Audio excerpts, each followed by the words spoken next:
I am Vidyut. Welcome to Ghosh tutorials. Ghosh tutorials में आपका बहुत बहुत स्वागत और अभिनंदन। आज मैं अपने इस वीडियो में how to identify an interrogative sentence part 2 पर चर्चा करूंगा। लास्ट वीडियो में मैंने how to identify an interrogative sentence part 1 पर चर्चा किया था। अगर आपने अभी तक how to identify an interrogative sentence का पार्ट 1 नहीं देखा है तो आई बटन पर क्लिक कर देख लें। यदि आपको यह वीडियो अच्छा लगे तो वीडियो को लाइक, शेयर और घोष ट्यूटोरियल्स के चैनल को सब्सक्राइब करें। इंटेरोगेटिव के 7 टाइप्स में मैं एक टाइप यस नो क्वेश्चंस पर अपने लास्ट वीडियो में चर्चा किया और अब आज उसके दूसरे टाइप WH क्वेश्चंस पर मैं चर्चा करने जा रहा हूं। This type of questions starts with WH words who, whom, whose, which, where, why, when, how, etc. यानी इस तरह के प्रश्न WH वाले वर्ड से प्रारंभ होते हैं। These are also known as information questions। ये सभी जो है इंफॉर्मेशन क्वेश्चंस के रूप में भी जाने जाते हैं। Such as what is your name, इसका कॉन्टेक्टेड साउंड होगा व्हाट इज का व्हाट्स, और स्पोकन इंग्लिश में अर्थात बोलने के समय व्हाट इज योर नेम ना बोल करके व्हाट्स योर नेम बोले तो ज्यादा बेहतर रहेगा। If you want to provide your answer then you must say it in a sentence, क्योंकि आप इसे यस और नो में बोल ही नहीं सकते हैं। इसे पूरी तरह से एक सेंटेंस में बोलना होगा। इसका कुछ ओल्ड पैटर्न है, जैसे माई नेम इज XYZ। यह सबसे पुराना पैटर्न है व्हाट्स योर नेम का आंसर प्रोवाइड करने का। आई एम कॉल्ड XYZ, ये डेरोगेटरी सेंटेंस माना जाता है इसको, मतलब इसमें एरोगेंस का भाव है, अहंकार का बू आता है इस सेंटेंस में। जैसे आप इस इलाके के कोई बड़े रसूखदार लोग या बहुत बड़े कोई व्यक्ति हो जो कि मुझे इस नाम से जाना जाता है, तो इस तरह का एक्सप्रेशन मीन्स निगेटिव वर्ल्ड में चलता है, तो इसको जनरली आम बोलचाल में यूज नहीं किया जाता है। माई सेल्फ XYZ, ये कॉलिक्वल लैंग्वेज या एक तरह से स्लैंग या फिल्म इंडस्ट्री वगैरह में इस तरह के सेंटेंस ज्यादा चलता है। आई एम XYZ, यह सेंटेंस सही है। इट्स मी XYZ, ये modern approach. What's your name, तो I am XYZ, it's me XYZ, यह बेहतर एक्सप्रेशन माना जाएगा। व्हाट्स हर फादर मीन्स उसके पिताजी क्या हैं। यहां पर इस सेंटेंस में प्रोफेशन पूछा जा रहा है। Her father is a doctor, her father is a doctor. What do you do, आप कैसे हैं, यह एक बहुत ही पुरान टाइप का क्वेश्चन है जिसको इन दिनों यूज लगभग नहीं ही किया जाता है, और थियोरेटिकल इंग्लिश में इसका आंसर भी how do you do he दिया जाता है। इसलिए यह आजकल की बोलचाल की भाषा में लगभग आउटडेटेड हो चुका है यह सेंटेंस, बट इसके स्थान पर हम लोग हाउ आर यू का यूज करते हैं, जो इन दिनों बेहतर माना जाता है, और इसका answer well fine. How are you, well fine. When WH words used as a subject of a sentence, then it accepts direct main verb without any auxiliary verb in simple present and simple past tense।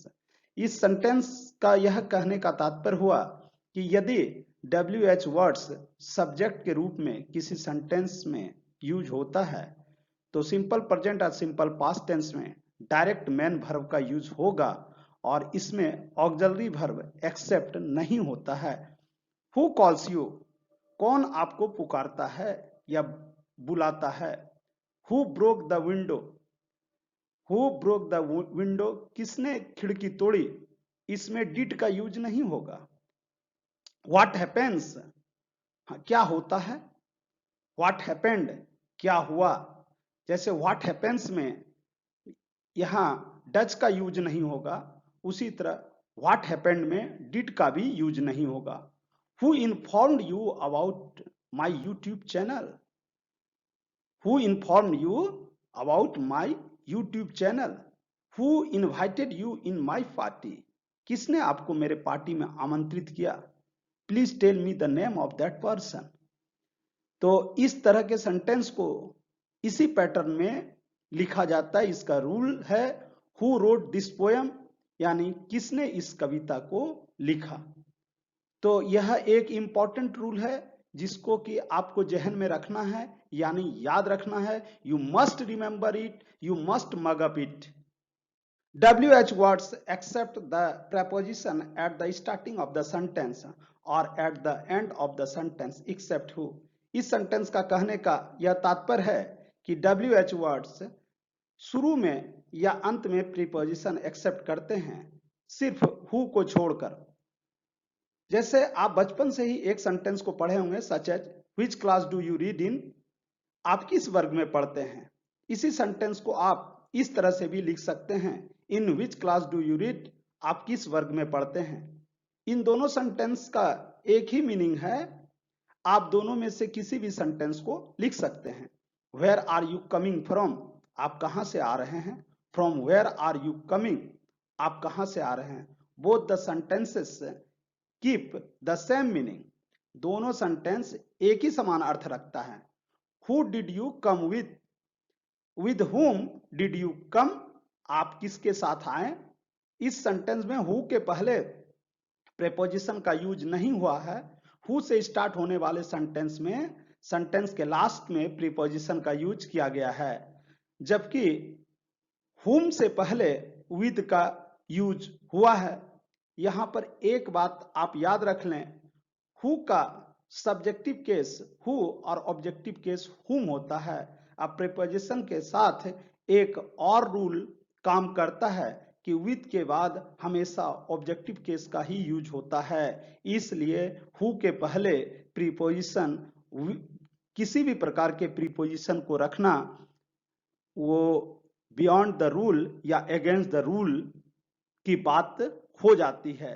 Why do you want to talk to, who do you want to talk to, और to whom do you want to talk, आप किससे बात करना चाहते हैं।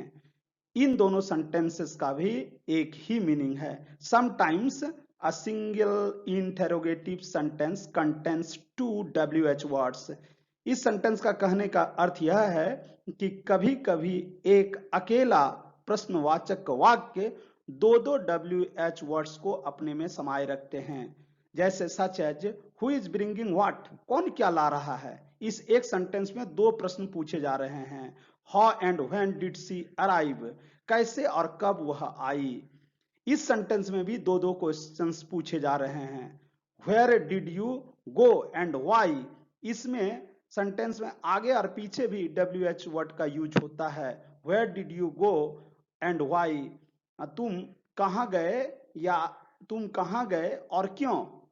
इस तीनों sentence में, एक सेंटेंस में दो दो प्रश्न पूछे जाने की प्रक्रिया चल रही है, इसलिए आप ऐसे सेंटेंस को भी अपने जहन में रखने का प्रयास करेंगे। Alternative questions, alternative questions means वैकल्पिक प्रश्न। This types of questions form with और, यानी इस प्रकार के प्रश्न और की सहायता से बनाए जाते हैं। Such as are you eating और नॉट, क्या आप खा रहे हैं अथवा नहीं। क्या आप खा रहे हैं या नहीं। आर यू रेडी और नॉट, क्या आप तैयार हैं या नहीं। इज दिस अ पॉइंटर और अ पेन, क्या यह जो चल रहा है स्क्रीन पर यह पॉइंटर है या pen. Which cost more, this pen और दैट वन, मीन्स किसकी कीमत ज्यादा थी, इस कलम की या उस कलम की। यह पूछा जा रहा है, दो के बीच में सिलेक्शन की बात हो रही है या cost. What are monkeys, animals और इंसेक्ट्स, क्या हैं बंदर, पशु या कीट पतंगे, इंसेक्ट्स या कीड़े मकोड़े। कहने का तात्पर्य इस सेंटेंस को समझें जैसे कि आपके घर के आसपास कोई खड़खड़ाहट या सरसराहट हो रही है और आप अपने सर्वेंट को भेजते हैं देखने के लिए कि पता लगाओ ये किस कारण से खड़खड़ाहट या सरसराहट हो रही है, और आप अंदर से ही पूछते हैं व्हाट आर मंकीज, एनिमल्स और इंसेक्ट्स। क्या है, मतलब बंदर हैं, पशु हैं या कीड़े मकोड़े हैं। Are these alternative questions or not, क्या ये सभी वैकल्पिक प्रश्न हैं अथवा नहीं। तो उपरोक्त जितने भी सेंटेंसेस का आपने अध्ययन किया वो सारे वैकल्पिक प्रश्न यानी अल्टरनेटिव क्वेश्चंस ही हैं। Fourth one, rhetorical questions. Rhetorical questions means इसका अर्थ हुआ यहां पर अलंकारिक प्रश्न, rhetorical questions. All these questions are forceful statements but these are in question form। ये सभी फोर्सफुल स्टेटमेंट्स होते हैं, ये सभी प्रश्न फोर्सफुल स्टेटमेंट्स होते हैं, लेकिन ये क्वेश्चंस के फॉर्म में होते हैं। Rhetorical questions are forceful statements but these are in question form। Who will predict the future? कौन भविष्य का पूर्वानुमान लगाएगा या बताएगा? No one can, कोई नहीं। Do you think no one will solve it? क्या आप सोचते हैं कि कोई इसका समाधान करेगा? Someone will surely, कोई निश्चित रूप से यानी इसका समाधान करेगा। Who will do this type of work? कौन इस तरह का काम करेगा? No one will, कोई नहीं करेगा। NV nota bene, positive rhetorical question expresses strong negative feeling and negative rhetorical question expresses strong positive feeling।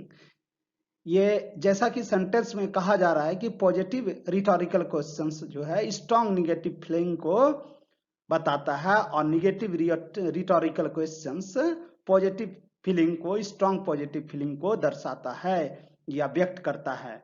इसे नीचे के दो सेंटेंस से हम लोग समझ सकते हैं। Who doesn't know about Mahatma Gandhi? Mahatma Gandhi के बारे में कौन नहीं जानता है?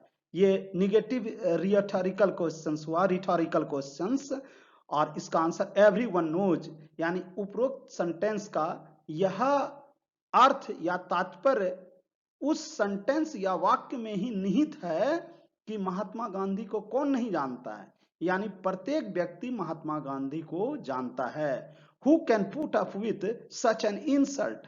कौन इस तरह की बेइज्जती बर्दाश्त कर सकता है? No one can। वो उपरोक्त सेंटेंस पॉजिटिव में है लेकिन ये स्ट्रॉन्ग निगेटिव फीलिंग है इसके अंदर कि कौन इस प्रकार की या इस तरह की बेइज्जती बर्दाश्त कर सकता है? No one can। Tag question. Tag का शाब्दिक अर्थ जोड़ना या नत्थी करना होता है। The short question which is tagged in the last of an assertive sentence is known as tag questions or question tag। इसका तात्पर्य यह हुआ कि किसी भी assertive sentence में जब सेंटेंस के अंत में क्वेश्चंस पूछे जाते हैं, एक छोटा सा क्वेश्चन, तो उसे टैग क्वेश्चन या क्वेश्चन टैग कहते हैं। It follows the following pattern, यह निम्न पैटर्न्स का अनुसरण करता है।